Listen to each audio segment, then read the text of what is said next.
कि हमारा रे घोराई दा खगरिया के रे गौसला मेला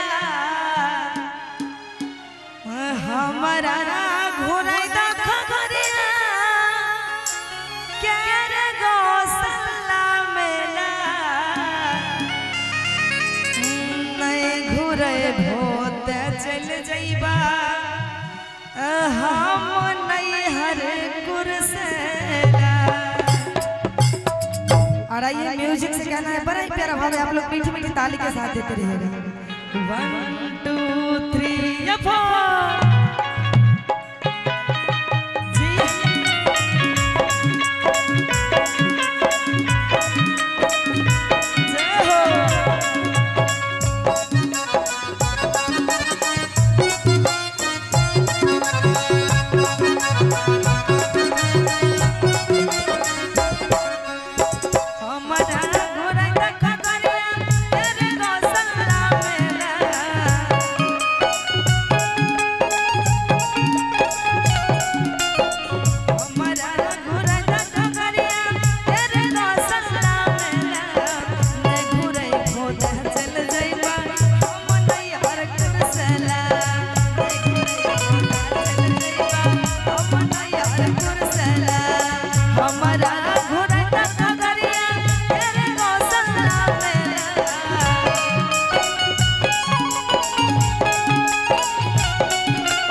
खगड़िया जाला पहले बाबा सिंहेश्वर धाम हो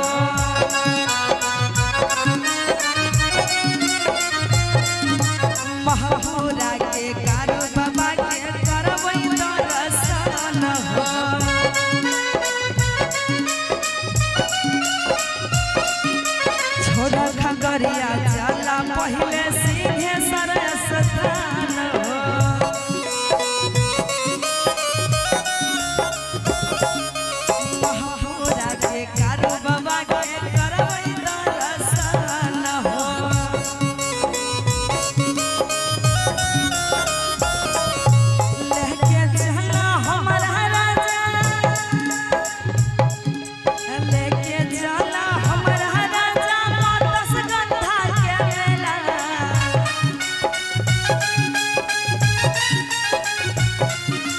लेके चला